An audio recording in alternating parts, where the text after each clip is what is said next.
चरण कमल में अनंत कोटि साष्टांग दंडवत प्रणाम करते हुए उनकी हेतु की कृपा प्रार्थना करता हूँ।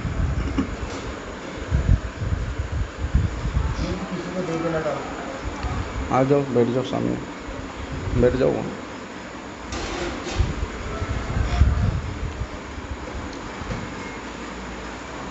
जीव किसको कहते हैं?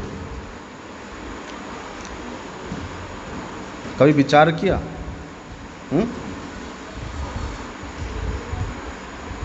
मनुष्य भी है, पशु भी है, पक्षी भी है, कीट पतंग,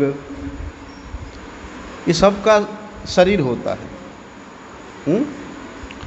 सबका देह होता है। क्या यही जीव है? अच्छा, मतलब देह को,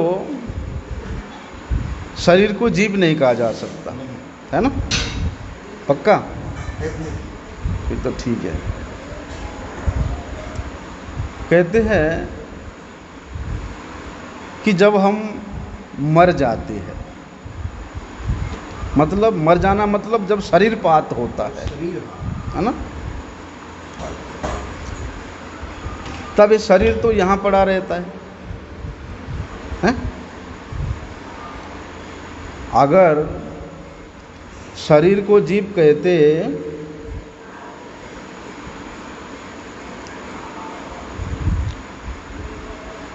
तो शरीर तो यहाँ पड़ा रहता है मृत्यु होने के बाद, इसलिए शरीर को जीव नहीं कह सकते हैं। शरीर को जला भी देते हैं, जलाते हैं ना, और शरीर जलाने के बाद शरीर का तो जितना भी अंश है, भूमि, आपो, अनल, वायु और खम, ये पंचतत्व को लेकर के शरीर बना है। तो शरीर को जलाने के बाद शरीर के जितने अंश है, एक एक तत्व में सारी विलीन हो जाता है, मिल जाता है। तो जीव ये शरीर को छोड़ के दूसरा कोई एक वस्तु है ना? तो वो जो जीव है तब तक, जब तक ये शरीर में रहता है तब तक ये शरीर चेतन रहता है। और वो जीव शरीर से जब चला जाता है, ये शरीर भी अचेतन हो जाता है, अर्थात जड़ हो जाता है, मर जाता है। तो जब तक जीव ये शरीर में रहता है तब तक इसको मनुष्य कहते हैं, तब तक इसको पशु कह सकते हैं, तब तक इसको पक्षी कह सकते हैं। और वो जीव जब तक शरीर में नहीं रहेगा, इसको मनुष्य नहीं कहा जाएगा, पशु पक्षी नहीं कह सकते हैं।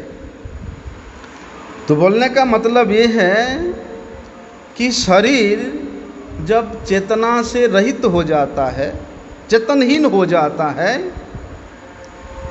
तो उसको हम लोग जड़ कहते हैं, है ना? लेकिन वे जड़ जिसके चेतना के संस्पर्श में आकर के चेतन होता है, वे जड़ शरीर जिसके संस्पर्श में आकर के, जिसके चेतना में आकर के ये चेतन होता है, वो कौन है? जीवात्मा। देखा है उसको? देखा नहीं, नहीं देखा, देखा नहीं है, लेकिन उसके प्रत्यक्ष प्रमाण है। अच्छा, फिर तो अच्छी बात है। कहते हैं ये जो पंचतत्व है, क्या क्या? मृत्तिका, जल, अग्नि, वायु और आकाश, ये पंचतत्व के सम्मिश्रण से ये शरीर उत्पन्न होता है। और पंचतत्व के सम्मिश्रण से जो कुछ भी उत्पन्न होता है, चाहे शरीर हो, घर हो, धन हो, पहाड़ पर्वत, जितने भी अनाज है, वे सब के सब जड़ है।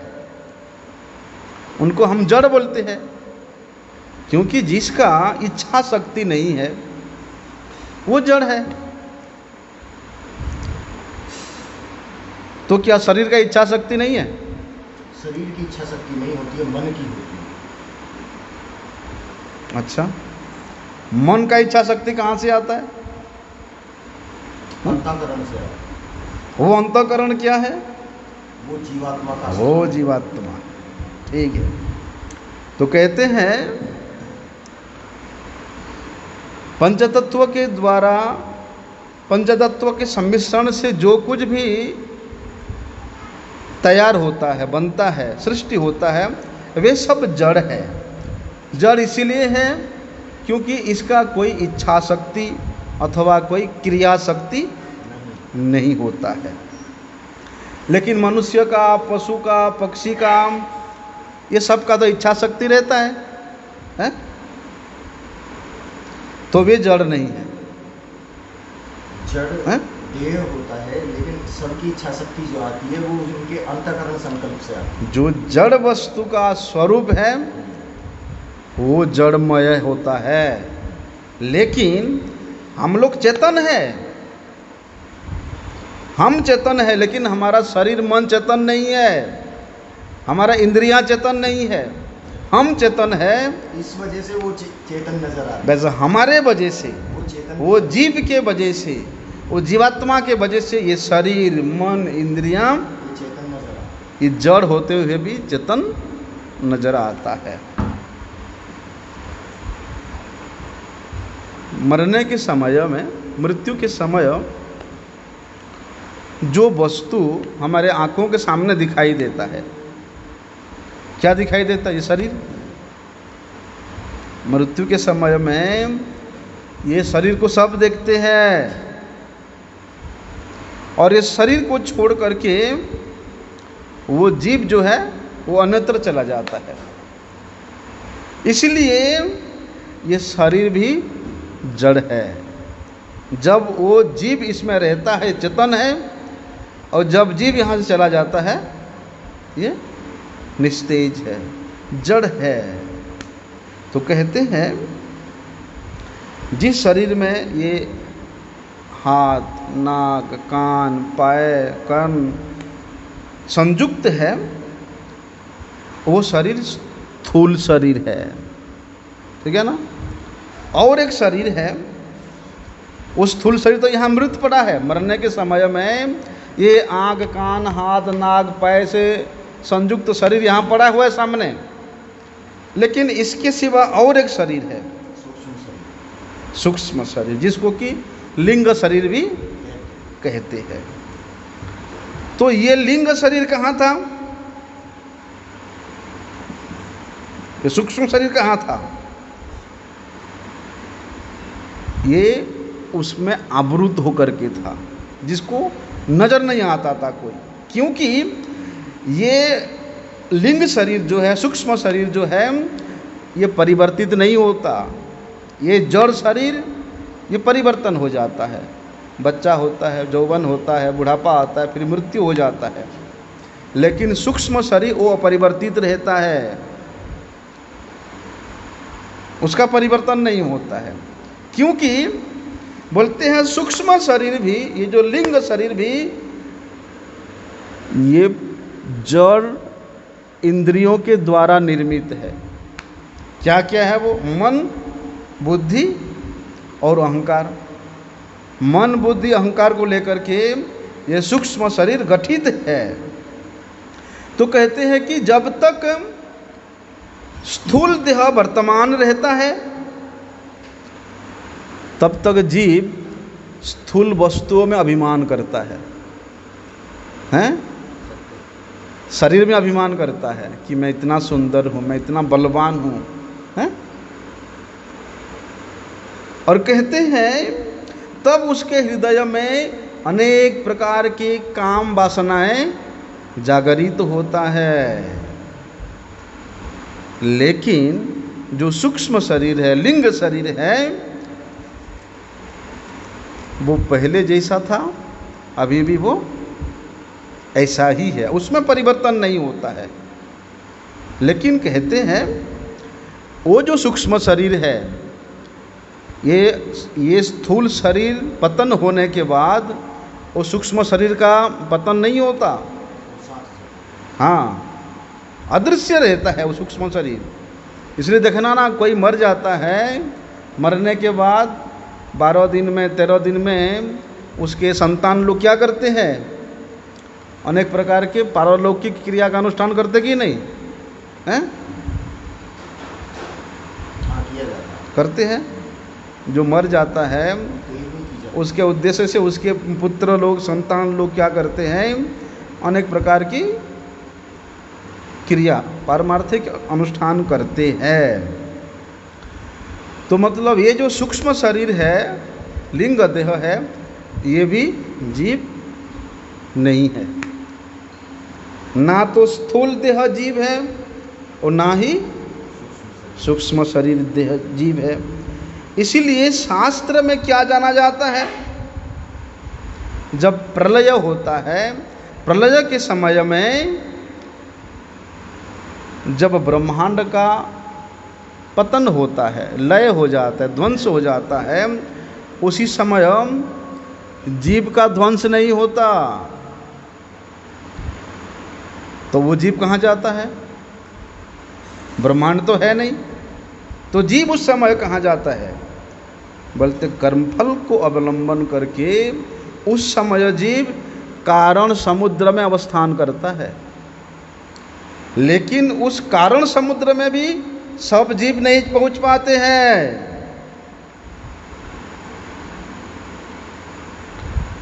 क्योंकि ये जड़ रूपा प्रकृति वो कारण समुद्र तक नहीं जा सकता, वहां तक पहुंच नहीं सकता है। वहां तो केवल जो जड़ बुद्धि से विमुक्त है, चित्त वस्तु जीव को छोड़ करके वहां और कोई नहीं जा सकता। इसीलिए कहते हैं, बोलते हैं कि तो जीव फिर कौन है भैया? ना तो स्थूल शरीर जीव है, ना सूक्ष्म शरीर जीव है, फिर जीव है कौन?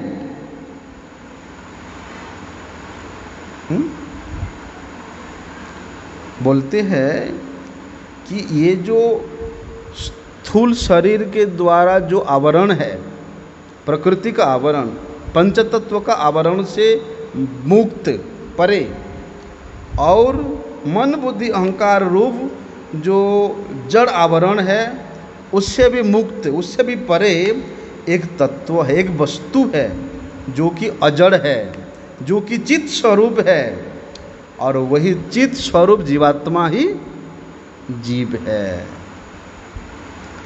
उस जीव के बारे में श्रीमद् भगवद गीता में भगवान क्या कहते हैं?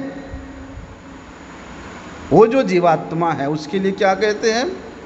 वो जीवात्मा को नैनम छिन्दन्ति शस्त्राणि नैनम दहति पावक न चैनम क्लदयन्ति आपो न शोषयति मारुतः।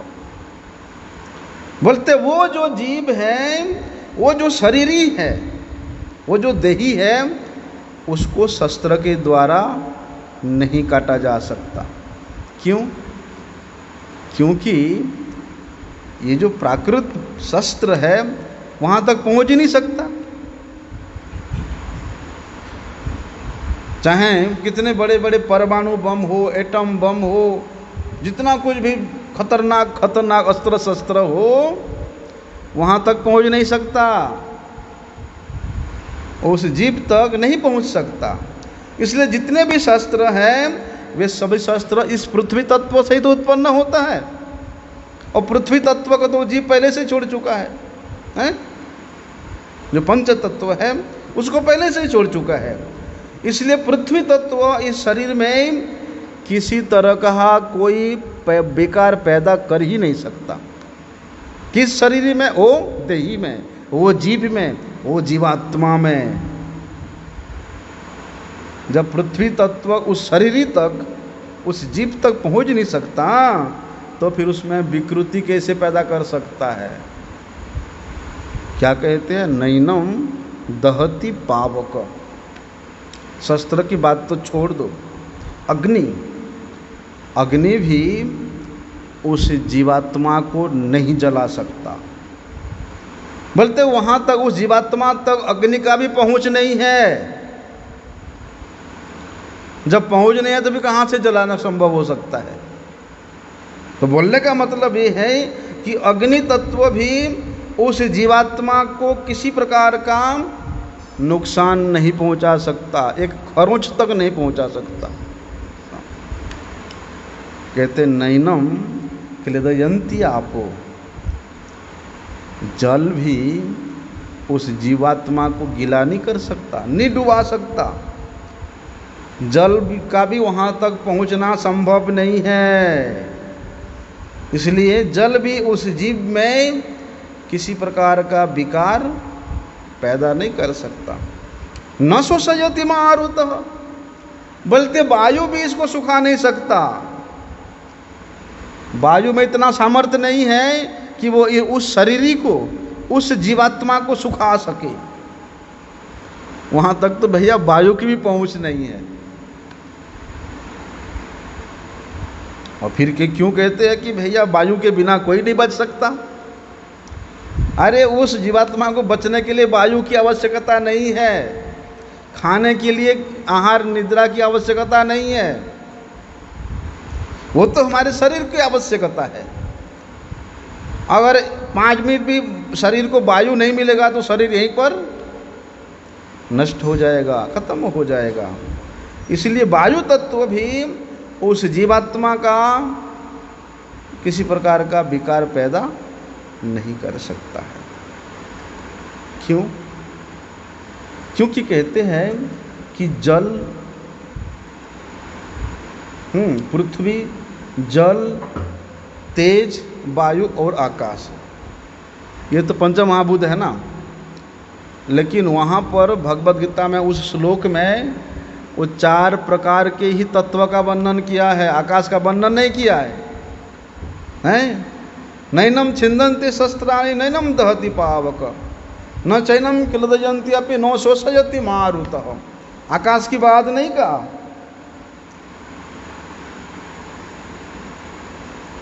उस पंच महाभूतों में से आकाश की चर्चा नहीं हुई है।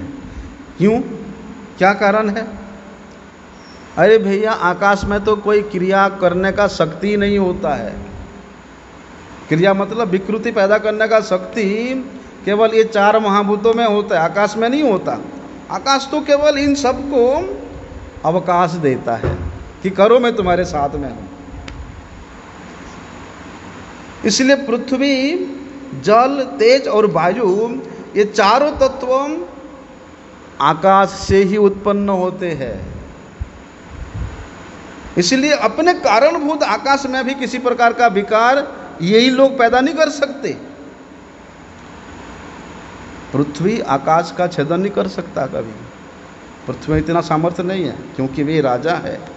जल उस आकाश को गिला नहीं कर सकता, अग्नि जला नहीं सकता, वायु सुखा नहीं सकता, क्योंकि ये चारों का सृष्टि उत्पन्न उसी आकाश तत्व से ही हुआ है।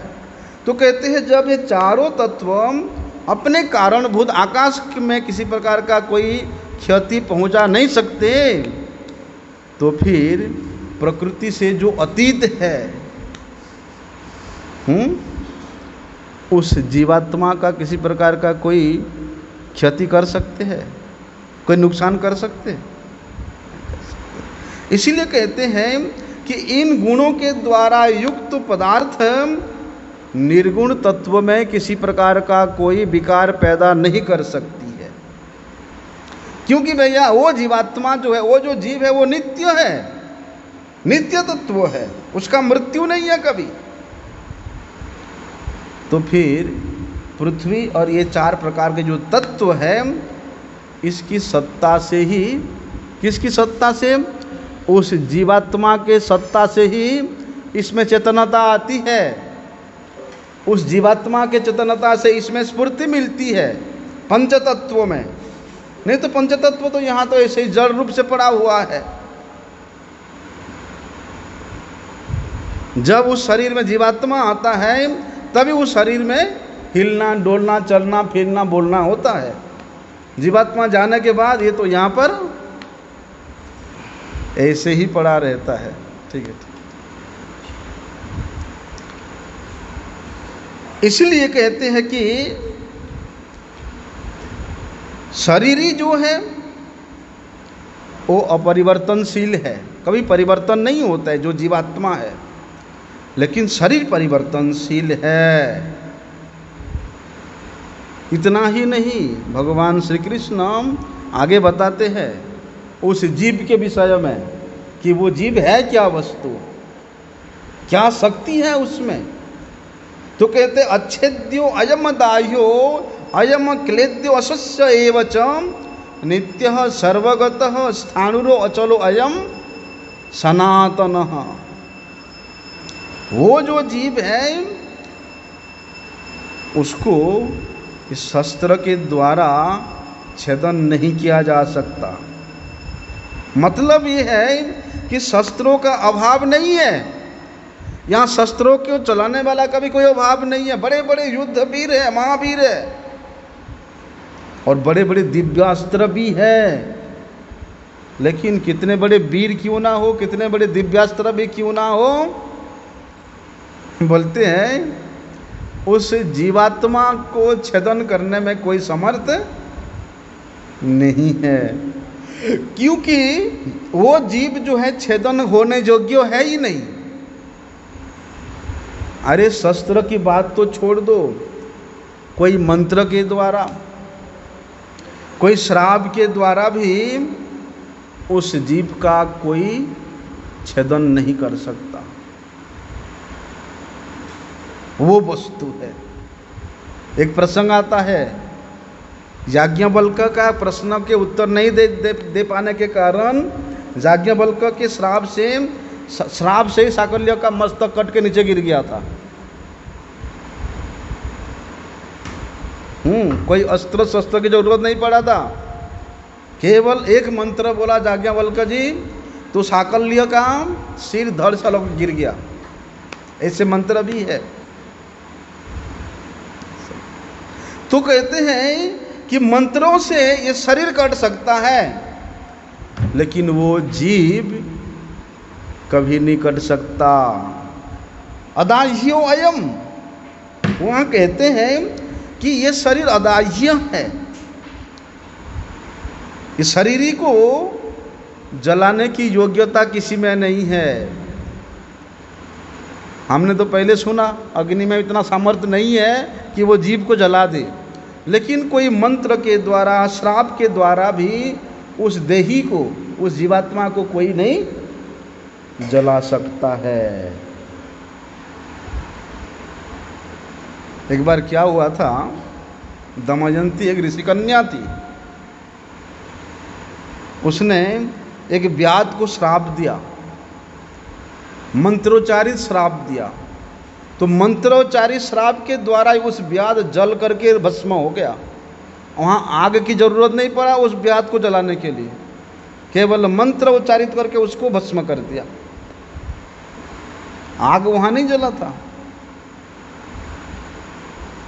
लेकिन बोलते मंत्रों के द्वारा, श्राप के द्वारा भी उस देही को कोई जला नहीं सकता है। वो है जीव।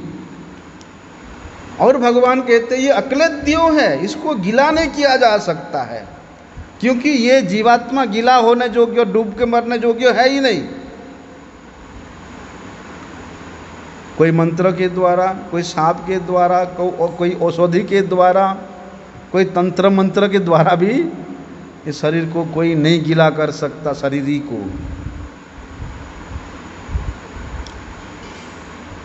एक भजन है, भजन का राग है, उस राग का नाम है मालकोस राग।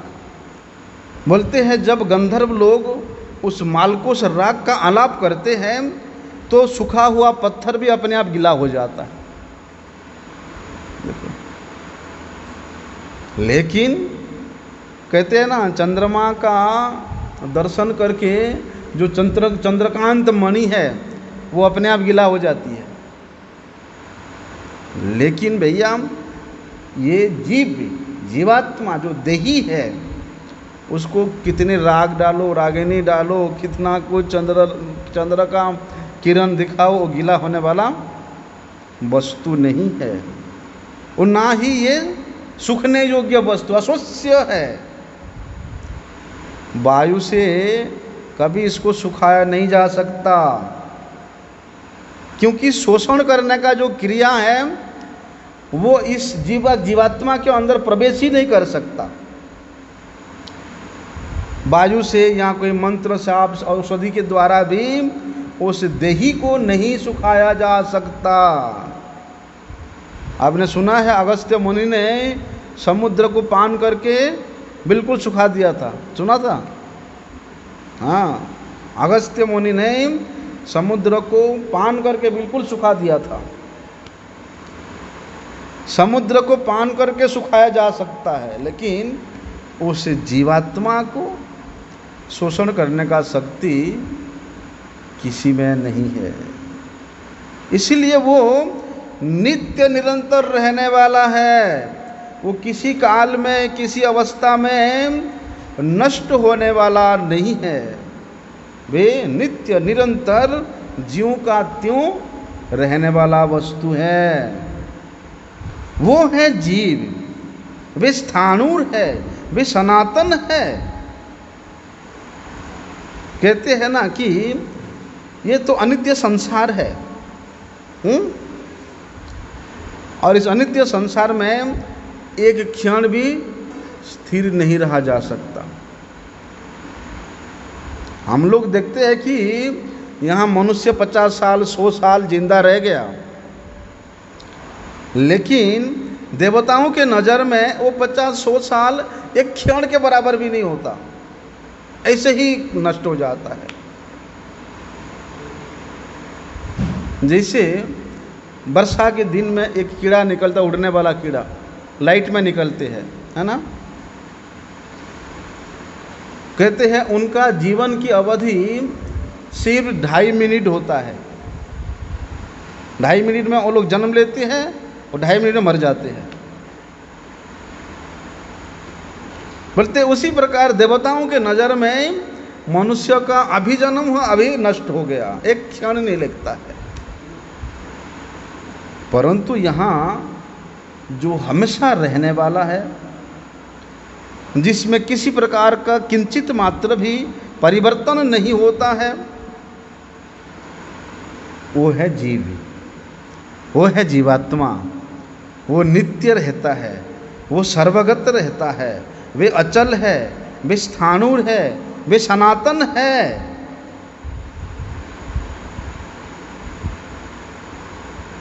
बोलते उस जीव के बारे में हम लोग वर्णन कर रहे हैं कि वे जीवात्मा जिसका कभी भी पतन नहीं होता, ध्वंस नहीं होता, नष्ट नहीं होता। इसलिए वो जो चित्त स्वरूप जीवात्मा है, उस चित्त स्वरूप जीवात्मा को ही साधारणतः स्वरूपतः जीव के रूप में शास्त्र वर्णना करते हैं। बोलते हैं जीवात्मा के द्वारा संयुक्त होकर के ये देह का उपचार होने के कारण, देह का कार्य कारण होने के कारण, देह का इच्छा शक्ति होने के कारण, देह का क्रिया शक्ति होने के कारण, किसके लिए? जीवात्मा के कारण उसको जीव कहते हैं, जीव बोला जाता है।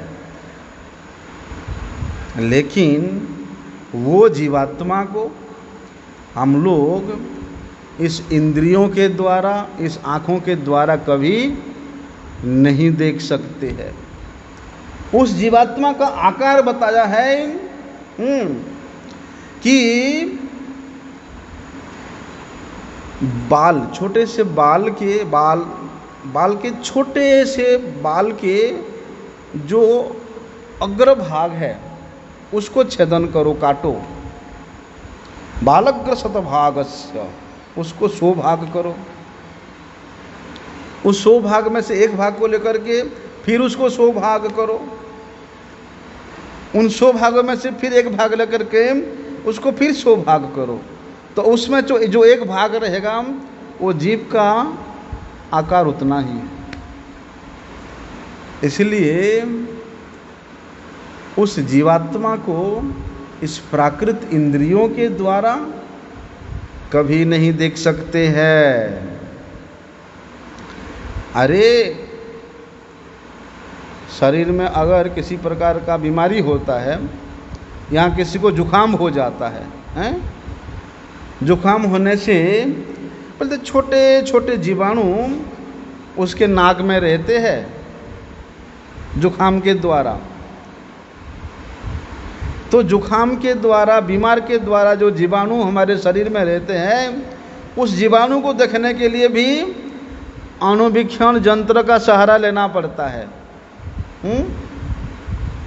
तो उस जीवात्मा को क्या देख सकता है कोई? उस जीवात्मा को देखने के लिए कोई यंत्र की सामर्थ्य ही नहीं है कि उस जीवात्मा के आकार को देख सके। अभी कुछ साल पहले कोई एक साइंटिस्ट ब्लैक होल का कुछ एक बनाया था। बोलते उस ब्लैक होल के माध्यम से उसने वो जीवात्मा को उसने बांध दिया था। ये तो उसका केवल कोरी कल्पना मात्र है। सुना था कुछ साल पहले हुआ था इसे, ब्लैक होल के बारे में। हमारे महाराज जी उसके बारे में अच्छा जानते हैं। ऐसा इसलिए बोलते उस जीवात्मा को यंत्र के द्वारा भी कोई नहीं देख सकता है, लेकिन उस जीवात्मा के अस्तित्व को अनुभव किया जा सकता है।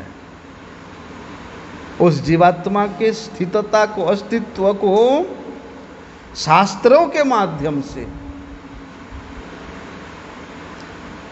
हम लोग समझ सकते हैं, जान सकते, अनुभव कर सकते हैं।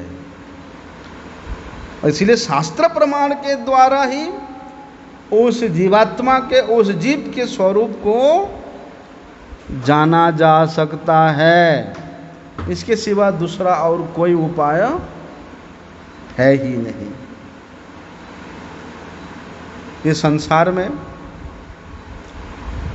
चेतन और अचेतन नाम से अनेक प्रकार के वस्तु देखने को मिलता है। जो पृथ्वी के अंदर में है, जो हमारे नज़रों में आता है, उसको तो हम देख पाते हैं। बल्कि इस पृथ्वी से बाहर भी अनंत प्रकार आकाश है, अनंत ब्रह्मांड है, अनंत चंद्र सूर्य तारका है। क्या हम उनको देख पाते हैं? केवल हमारे पृथ्वी के आकाश में जो चंद्र सूर्य तारका है, उसको हम लोग जो बड़े बड़े हैं देख पाते हैं।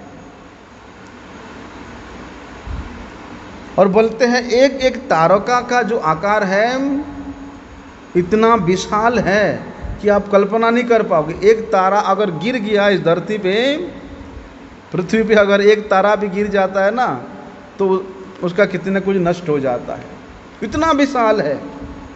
अरे इस ब्रह्मांड का एक तारका को हम लोग देख नहीं सकते, तो इस पृथ्वी से बाहर तो अनंत ब्रह्मांड है। तो उन ब्रह्मांड के स्थिति को क्या हम देख सकते हैं? इसलिए हमारे ये क्षीण दृष्टि के बाहर में, छोटे से दृष्टि के बाहर में भी असंख्य वस्तु है जिसको कि हम लोग नहीं देख पाते हैं। लेकिन अनंत कोटि ब्रह्मांड के अतीत में जो चिन्मय धाम है, ब्रह्मांडों से अतीत है वे चिन्मय धाम। बोलते उन धामों के विषय में हम लोग शास्त्रों से सुनते हैं, शास्त्र प्रमाण से उन धामों के स्वरूप को, उन धामों के स्थिति को हम लोग समझ पाते हैं। किसके माध्यम से? साधु शास्त्र के माध्यम से। तो वो जो वस्तु है जिसको हम लोग शास्त्रों के माध्यम से जान पाते हैं, समझ पाते हैं, वे सब वस्तु कहाँ से आया?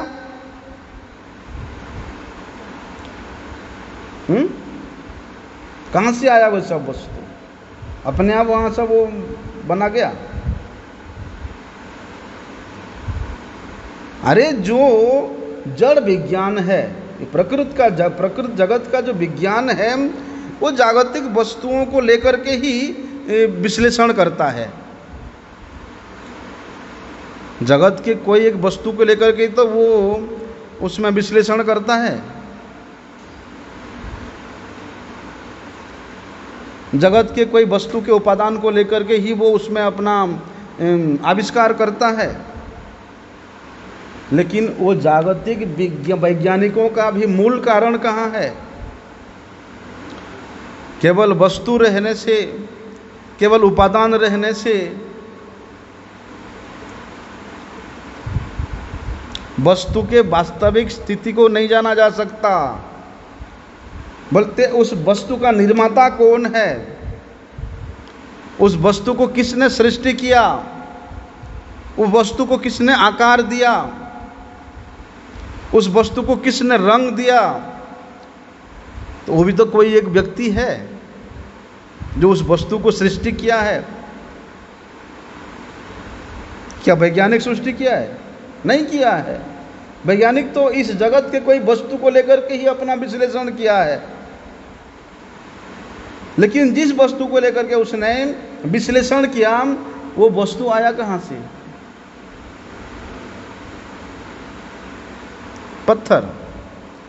पत्थर के टुकड़ा को ग्राइंड करके उसमें से टाइल्स बनाया जाता है। ठीक है, टाइल्स बना दिया, लेकिन वो पत्थर कहाँ से आया? वो पत्थर किसने बनाया? उसको बनाने वाला भी कोई है। इसीलिए जो हमारे नज़र में इस स्थावर जंगम में जड़ वस्तु दिखाई देता है, उसके व्यतीत भी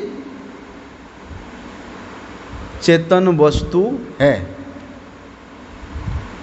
ये शरीर, ये तो जड़ है, ये पंचतत्व को लेकर के शरीर बना है। लेकिन वो पंचतत्व आया कहाँ से? वो पंचतत्व किसने बनाया? कोई है ना, भगवान है ना। उसके बाद फिर ये जड़ शरीर में चेतन कहाँ से आया? जीव। वो जीव कहाँ से आया? वो जीव को बनाने वाला भी कोई है, वो है भगवान। इसलिए ये जितने प्रश्न है ना, ये सब प्रश्नों का उत्तर ये जागतिक विज्ञान कभी भी नहीं दे सकता है। प्रकृत रूप से संतोषजनक उत्तर ये जागतिक विज्ञान कितने भी पढ़ाई कर लो, वहाँ से आपको उत्तर नहीं मिल सकता है। ये सब प्रश्न का उत्तर केवल वेद शास्त्र ही हमको बता सकते हैं। वेद शास्त्रों के अनुगत होकर के हम लोग इस सब प्रश्नों का उत्तर को जान सकते हैं। जो दार्शनिक होता है, फिलोसोफर जो होता है, उसने 8 प्रकार के प्रमाण के द्वारा वस्तु के स्थिति को उल्लेख करता है। जो इस जगत के फिलोसोफर होता है, प्रत्यक्ष रूप से, अनुमान, उपमान, शब्द, ऐतिह्य, अनुपलब्धि, अर्थापत्ति और संभव, ये 8 प्रकार के प्रमाण के द्वारा वे उस वस्तु के स्थिति को, वस्तु के स्वरूप को, वस्तु के विभाजन को उसने उल्लेख कर सकता है। लेकिन प्रत्यक्ष प्रमाण जो है वो हमारे इंद्रिय के ऊपर निर्भर करता है। प्रत्यक्ष रूप से जब हम अपने आँखों से, इन इंद्रियों से नहीं देखेंगे, तो उस वस्तु के बारे में हम विश्वास नहीं करेंगे। लेकिन उस इंद्रिय को चलाने वाला कौन है? उस इंद्रिय तो जड़ इंद्रिय है, उस इंद्रिय में चेतना लाने वाला कौन है? वो है जीव, वो है जीवात्मा। और दूसरी बात यह है कि हमारे जो प्राकृत इंद्रियां हैं, ये इंद्रियां 4 प्रकार के दोष के द्वारा हमेशा आवृत रहता है, क्योंकि बद्ध जीव है। और बद्ध जीव का जो इंद्रिय है, ये भ्रम के द्वारा, विप्रलिप्सा, प्रमाद और करुणापाट रूप 4 प्रकार के दोष से ये संलिप्त रहता है, दूषित रहता है। इसलिए हमारे इंद्रियां ये 4 प्रकार के दोष से दूषित होने के कारण क्या क्या है? भ्रम, प्रमाद, विप्रलिप्सा और करुणापाटव। ये 4 प्रकार के दोष से दूषित होने के कारण हमारे इंद्रियां भी क्या करते हैं? जो वस्तु के वास्तव सत्य उपलब्धि है उसको नहीं कर पाता, उस वस्तु के वास्तविकता तक वो पहुंच नहीं पाता। इसीलिए ये सब जो प्रमाण है, ये सब प्रमाण वो फिलोसोफर कहाँ से लाया? वेदों के प्रमाण से ही लाया है। वेदों के प्रमाण के द्वारा ही सब प्रमाण निर्भर योग्य है। वेद के आश्रय को छोड़ करके कोई दूसरे प्रकार का कोई प्रमाण दे ही नहीं सकता है, क्योंकि जो प्रत्यक्ष प्रमाण है, जो सामने सामने जो प्रमाण दिखाई देता है, वे प्रत्यक्ष प्रमाण भी बल्कि वेद के प्रमाण के अनुगत होने के कारण उसको ज्ञान के रूप में स्वीकार किया जा सकता है। अगर वे प्रमाण वेद के अनुगत नहीं होकर के किसी व्यक्ति के द्वारा, किसी दार्शनिक के द्वारा, किसी साइंटिस्ट के द्वारा अगर वे प्रमाण बनाया गया होता, तो वो भी ज्ञान के रूप में हम लोग उसको स्वीकार नहीं कर सकते हैं। इसलिए वेद शास्त्र क्या कहते हैं? यतो वा इमानि भूतानि जायन्ते जेन जातानि जीवन्ति जत् प्रजन्त्य अभिसन्ति तद् विज्ञासस्व तद् ब्रह्म। उपनिषद, तैत्तिरीय उपनिषद में वर्णन आता है, बोलते जिससे ये समस्त प्रकार के जो वस्तु है, भूत है, उत्पन्न होता है, और उत्पन्न होकर के जिनके द्वारा ये सब जीवित होते हैं, और जीवित होकर के ये सब अपने क्रिया करते हैं, और उसके बाद प्रलय के समय में फिर वो सृष्ट वस्तु जिसमें प्रवेश कर जाते हैं। बोलते ये जो जिज्ञासा है, बोलते वे है ब्रह्म। तो वो ब्रह्म होने का प्रमाण कहाँ से मिला हमको? वेद से मिला, शास्त्र से मिला, उपनिषद से मिला है। इसलिए वो ब्रह्म किस प्रकार है? बोलते आनंदम ब्रह्म, आनंद ही ब्रह्म है, निरानंद ब्रह्म कभी हो नहीं सकता है। इसलिए ये समस्त प्रकार के श्रुति वाक्यों से ये समझ में आता है कि जगत की सृष्टि, स्थिति और प्रलय का एकमात्र कारण कौन है? वही ब्रह्म है, वही परम ब्रह्म है। इसलिए श्रीमद् भगवत गीता में, श्रीमद् भागवत में ऐसे अनेक प्रकार का प्रमाण है। केवल भूत, भविष्य और वर्तमान के क्रिया को लेकर के, कार्य को लेकर के इस प्राकृत जगत में, प्राकृत जगत के स्थिति को हम लोग कभी नहीं समझ पाते हैं, अथवा उस त्रिकाल के प्रभाव के अंतर्गत में रह करके अनंत कोटि ब्रह्मांड के स्थिरता को हम लोग कभी जान ही नहीं सकते हैं। बोलते वे अनंत ब्रह्मांड जिनके एक लोमकूप में अनंत ब्रह्मांड जिनके उस लोमकूप में ऐसे ऐसे हिलते डोलते रहते हैं, बोलते हैं वे भगवान, वे ही मूल कारण है, वे ही सर्वेश्वर है, वे ही सर्वज्ञ है, वे सर्व अंतर्जामी है, वे सर्वशक्तिमान है, वे पर ब्रह्म है। बोलते वे भगवान अनंत कोटि ब्रह्मांड को सृष्टि करके उस ब्रह्मांड के प्रत्येक जीव के हृदय में भगवान प्रवेश करते हैं। और क्या करते वहां कि तत् सृष्ट्वा तदेवानुप्रवेशत,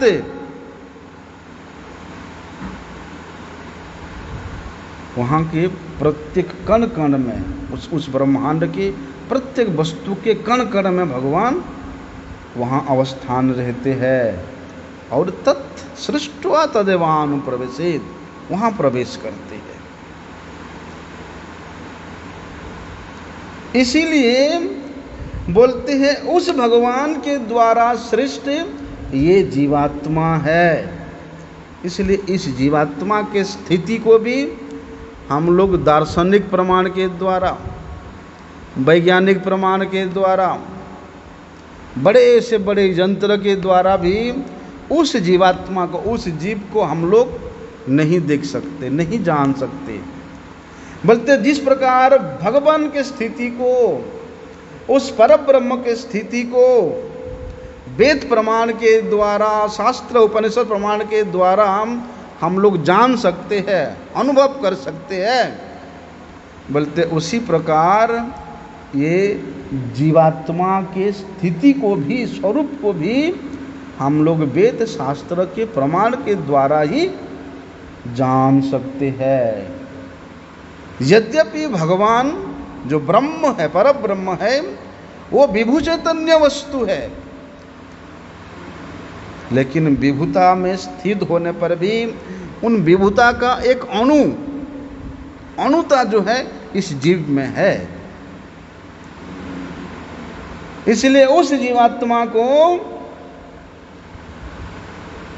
ना अस्त्र के द्वारा, ना शस्त्र के द्वारा, ना अग्नि के द्वारा, ना वायु के द्वारा, ना जल के द्वारा, ना मंत्र के द्वारा, ना श्राप के द्वारा, ना जादू टोना के द्वारा, ना औषधि के द्वारा उसको कोई नष्ट कर सकता है। वे है जीवात्मा, वो है जीव। समझा? मंछा कल्पतरुभ्यश्च कृपा सिंधुभ्यैव च पतितानां पावनेभ्यो वैष्णवेभ्यो